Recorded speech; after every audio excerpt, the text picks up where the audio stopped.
Welcome to the Mischief. I'm Vallen, and this is Angel of Vengeance, a mod brought to you by Tamaized. So the Angel of Vengeance mod is a role-playing adventure action-y style, I guess. It allows you to create classes of characters and therefore follow along the progression of which and unlock special skills, abilities, spells, and be able to, I don't know, kind of make this into like a D&D adventuring style mod. And it's very easy to get into, and I think some of the powers are extremely overpowered, but others are very underrated, and even others may not be very useful at all. It all depends on how you want to play it, really, but let's get into how to get into this, and then I'll go over each of the different classes that there are. This is an angelic statue. In order to create it, it's just going to need 4 diorite, 4 andesite, and 4 granite, because when you combine those in a crafting grid, it will make polished versions, of which you will then need to put them in a crafting grid, as I have here, to make this angelic statue, which is very, very easy to do. Let me just grab all 3 of these, put them across. There you go, angelic statue. Just take it out, then you put it down in the world, and that's pretty much it. You can then just right-click it, and you gain access to this little UI interface, which is very interesting. This actually will tell you the different classes. Now, right here, you're looking at the caster class, and it may not point that out exactly upon first look, but if you continue looking, then you've got a healer class, which also does have some offensive benefits specifically against undead. Then you have your defender class, which is primarily all about tanking, defending, and things of that nature. And then you have the brand new class, the Astrologian class, which might be abbreviated as the Astro class. But each one has their own pluses and minuses, and you only will have ever 15 total skill points to basically use. And in order to choose a class, let's say that I begin with the caster class, I then click down here, you see it turned green. I can no longer therefore go into any of the classes. Now, this is not entirely permanent, but if you want to reset it, just know that all you need to do is go down here to your reset button. And it says here, there's a full reset where you take back all skills and you are choosing a whole new class. You don't get any new skill points to put in the other ones beyond the very first one that you put in. A minor reset will allow you to reclaim all of the skill points that you've already unlocked in your existing class, and then you can reassign them as you'd like. Therefore, explore other alternatives, see what kind of build you prefer. Yes, that's right, I said a build. Some of these are very good with working with other skills and abilities that you have created. Now, in this case, I'm going to choose full reset, and we're going to go back. And I'm actually going to start off with the core class, or the class core healer skill. If you look down here, class core offensive caster, and as I said before, the defender, and of course the Astro or Astrologian. And we're going to start with the healer, if only because this is more for a group mechanic style play, though you can easily play single player in any of these scenarios. So you choose your first skill, and then you go to your spell book. And you see here, you'll have a list of all your new spells or abilities that you can actually add to your spell bar. And in this case, Cure Light Wounds. Say here it says charges 10, range 2.0. Base healing 4, which means that the range, it's only going to go about 2 blocks distance. So it's not going to be too effective on others unless they're close by, but you can also use it on yourself and other entities, including bad guys. And as it says here, heals yourself or an entity if your crosshair is over the entity. So it will actually take priority of the entity over you. In this case, I'm just going to click it. It adds it to my spell bar, and then I'm going to go back. And then, of course, I can always check my statistics. If I have other things unlocked, it will tell you your experience to the next level. Your level, it currently is your extra charges, which I unlocked at the very first level. Your spell power, which increases. If you increase your spell power, this will basically do more damage or more healing or just more effect. In most cases. Dodge percentage, this will increase your ability to just completely not take damage from an attack. Double strike, it's pretty self-explanatory as well. Your percentage chance ability to do double damage or double hits in this case. So if you look on my hotbar on the bottom there, I'm currently in creative, which I'm going to remain in this at the moment. But if I press my hotkey, which if I go into my options and controls, scroll down to Angel of Vengeance, your default is going to be your left menu or left alt key. And then you can always change your spell slots to different different key bindings if you so desire. But in this case, I'm just going to hit Alt, and I've set it up in the config so that it'll override my existing hotbar. And you can see it's changed, and I now have this healing ability. So if I go up to this skeleton who has 2 hearts, and I cast Heal on him, he dies. Because you're essentially kind of like a Dungeons and Dragons cleric. And you notice I have an arrow in my hand, and it's not on my hotbar. That's because I have to hit the key again, and it shows back up again. With the character that you have chosen, in this case I've chosen the cleric class, at least that's what I'm going to refer to it as. You can also change the further configs in this, and I'm just showing you this because this is kind of, I know that you guys want to see all the different abilities that you can do with this mod, but some of the things that you can change with it are very important. In this case, Angel of Vengeance. I go into the configs, I can actually change a whole bunch of things. I can have it so that not just by using the skills will I level up, but also from gaining experience from defeated mobs. I can change it so that my charges will actually recharge over time. Currently it's defaulted set to -1, so it will not actually, your recharges will only recharge typically if you sleep in a vanilla bed. So that's something to definitely think about there. You can also, in this case, I chose to render the spell bar over the hotbar. I can undo that and render the charges above the spell bar or below it. It's defaulted to currently display the number of charges left on a spell or skill to drop down from below. Now, if you drop it all the way to the bottom of the screen, obviously you won't be able to see those charges, so this function is available. Then render Royal Road text. This is something that is more for the specific class, the Astrologian. So we're just going to skip that at the moment, but I currently have that saying true.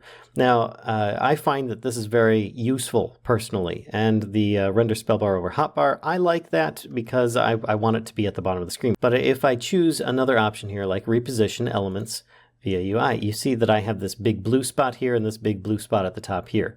And you press E or escape to save and exit. This is where your typical bar of spells and skills is. And this is where you've got your little Astrologian special effect or your other skill effects might show up.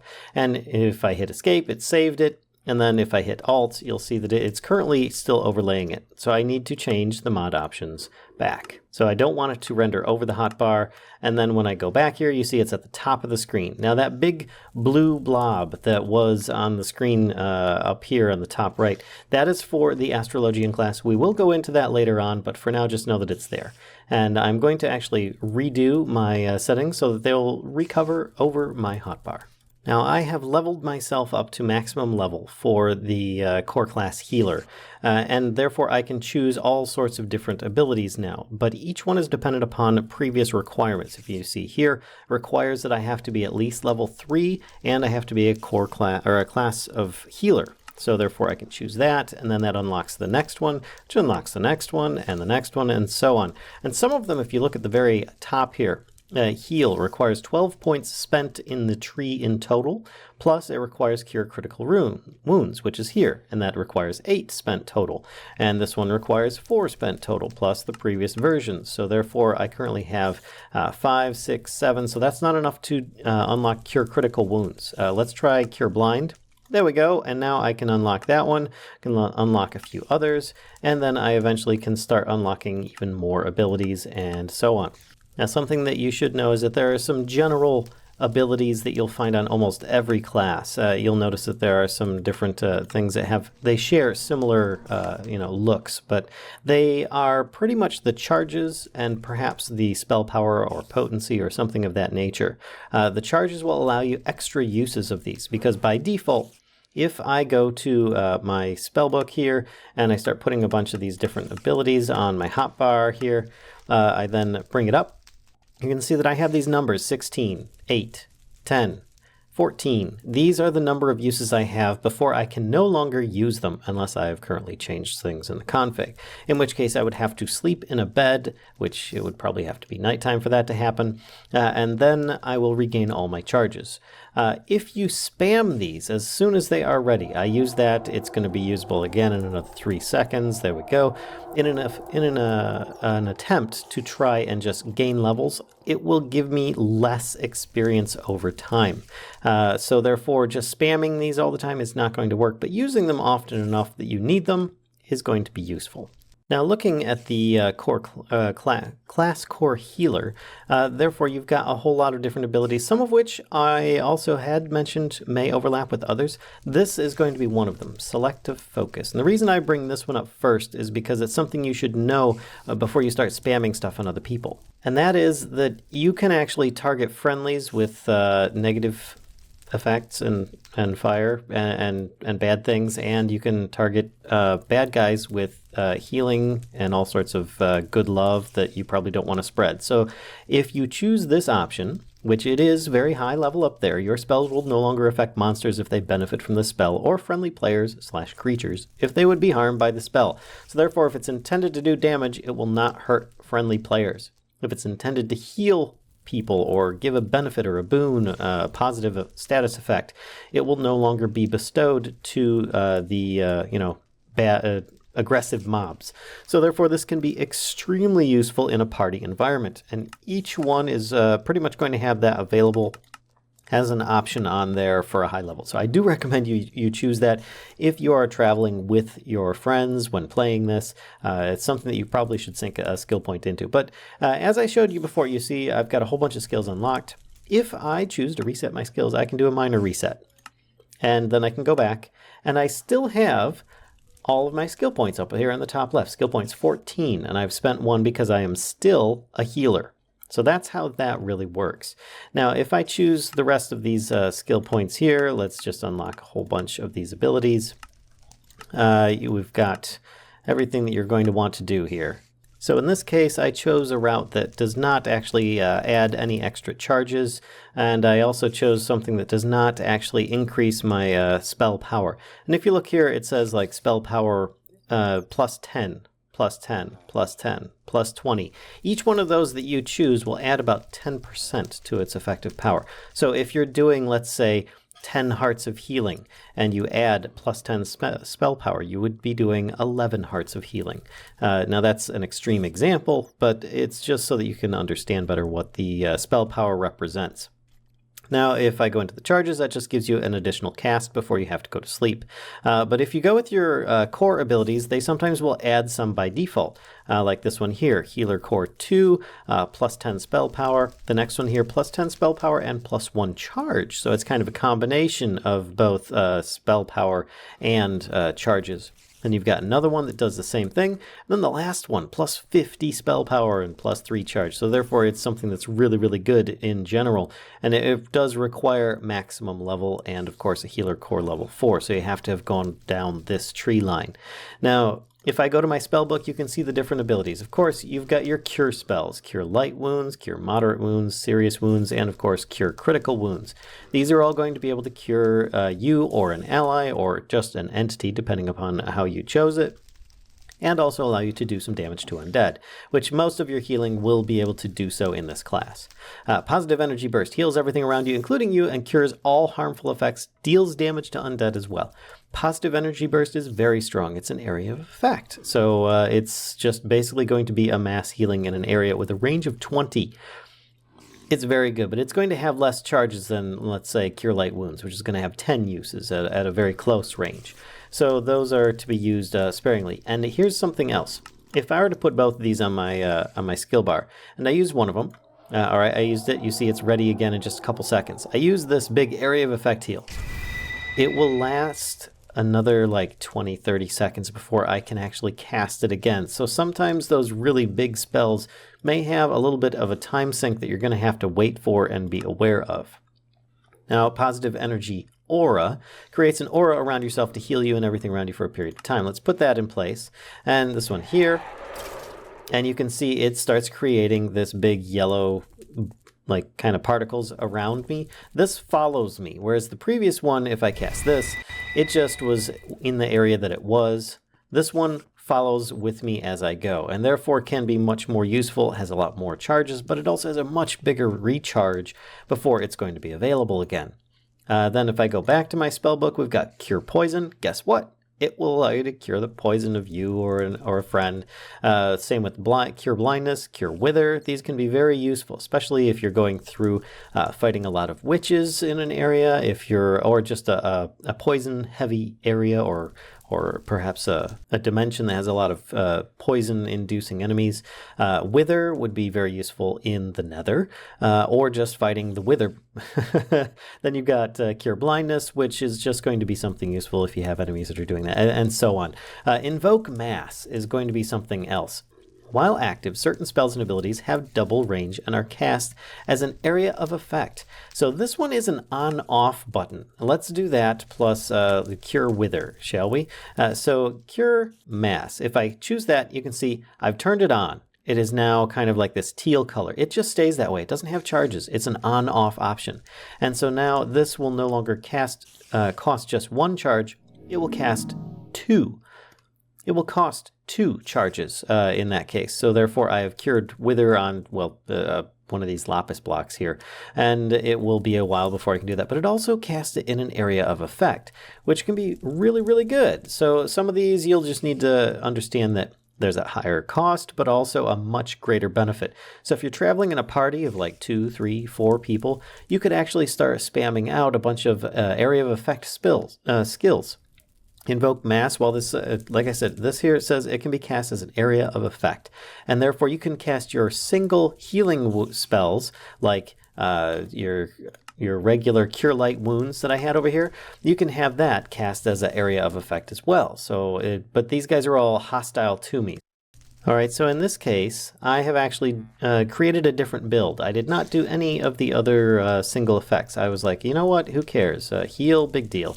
But I just want to increase my amount of charges and make my spells really, really strong. And then I took Invoke Mass, which also makes my spells an area of effect. So if I turn that on and then I go over here, I can start casting this on myself and other entities. So therefore it can be really strong in an area. Obviously it would double the range, which would bring it from 2 to 4. I was a little bit further away, but it does only use, the 1 in this case, because I have special other abilities.